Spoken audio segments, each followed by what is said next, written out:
Hello, what is up mga ma'am, sir, ma'am? Ako po si Ralph Cifra, isang visual artist from Manila, and today we are going to customize the ZD Toys Iron Patriot.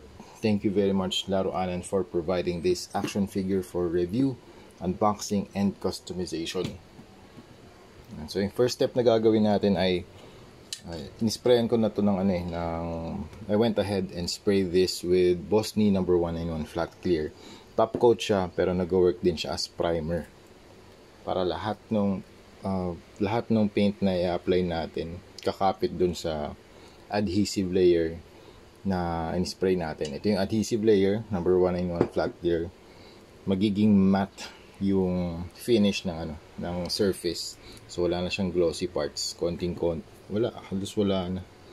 Ayan, halos wala na siyang glossy parts. So kakapit na yung natin dito, mga paint job natin. Tapos dito rin sa base nag-spray din tayo, and then dito sa mga weapons, sa alt hands din. Yan. Tapos medyo old school tayo ngayon kasi nasira yung soldering iron ko. Actually bibili na ako nito mamaya. Bibili na ako sa Shopee. Gamit muna tayo ng kandila para i-heat yung tip. Yan, heat natin yung tip. Ingat lang kayo dito kasi syempre mainit yan. Tapos melt natin yung plastic. So we are going to do some melted plastic battle damage dito sa chest, sa shoulders, tsaka sa legs. Okay, try natin dito.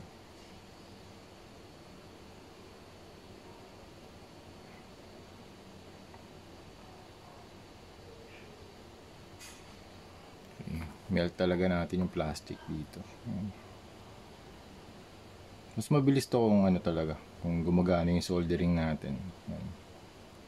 Pero okay lang din naman kung kandila. We just need heat para i-melt yung plastic.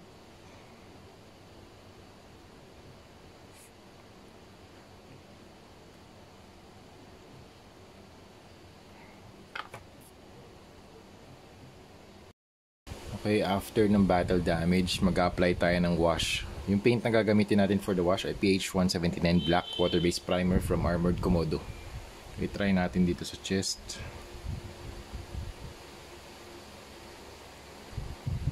Yan. Mas malaking brush yung gamitin natin. Wait lang. Yan, ito mas malaki. Para sakop kagad yung malaking real estate ng armor. Yan, nag-apply tayo ng wash para magkaroon ng black layer of paint. Siguro mga 10% opacity lang para malagyan lang siya ng weathering. Let it settle. Siguro mga 3-5 seconds. Tapos wipe off natin yung excess. Mas magiging dark na yung hue ng armor compared dito sa hindi natin nalagyan ng wash. So gagawin natin yan sa lahat ng parts. Okay, after the black wash, pwede rin tayo gumamit ng sponge and paint. For the silver naman, pwede natin to gawa ng mas maliliit na dots, mas finer dots. Ayan. Mas kita siya mas malakas yung contrast niya sa silver parts. So pwede natin siya apply doon. Ayan.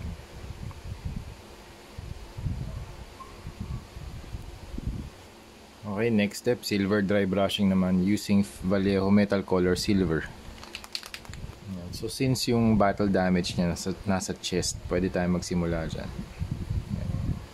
Brush control lang yung gagamitin natin, huwag masyado madiin. Para yung mga nakaangat na parts lang yung mapipintahan natin. So you can pull down, pull up, pwede rin side to side. Yan.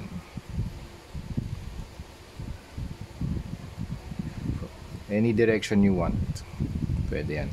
Pwede yan sa dry brushing. Kasi pwede naman magkaroon ng iba't ibang mga sources of damages na nag-a-affect dun sa sa armor plates.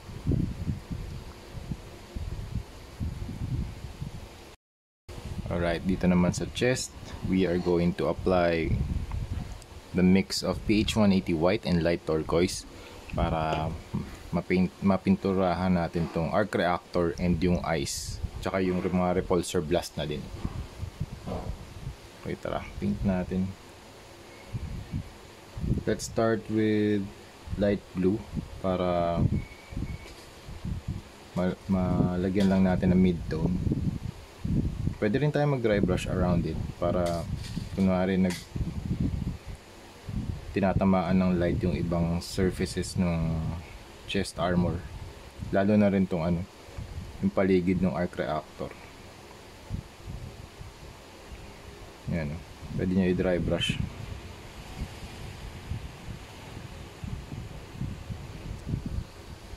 Yan, tapos pwede tayo mag-apply ng white paint over it para mukha siyang umiilaw.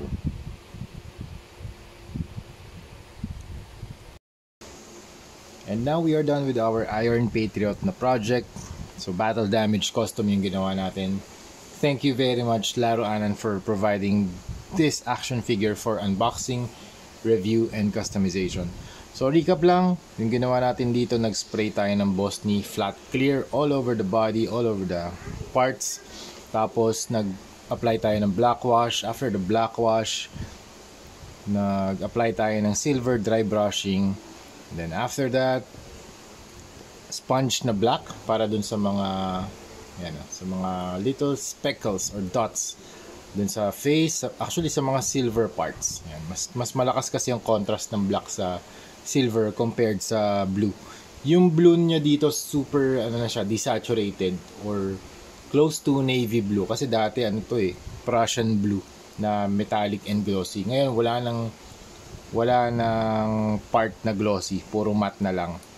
Kasi yung Boss Knee flat clear, yun ang ginagawa niya. Nag-a-add siya ng matte layer or adhesive layer na nagpapakapit dun sa pintura. So pag in-apply natin yung flat clear, it acts as a primer. Pwede rin natin gamitin yon as primer. Tapos after ng lahat ng yon, pwede tayong mag-detailing. Yung detail na ginamit ko dito, yung actually nag-ano pa pala ako, yung damage ng ng plastic. So nagmelt ako ng plastic using soldering iron. Kasi yung soldering iron natin nasira na, bumili ako ulit ng bago. Tapos nag-detail tayo ng white and turquoise sa eyes tsaka sa chest. So that's it mga ma'am sir. Tapos na yung project natin. Thank you very much Laro Anan. This will be for sale $180. Okay, so yun lang. Thank you very much for watching and see you sa next video.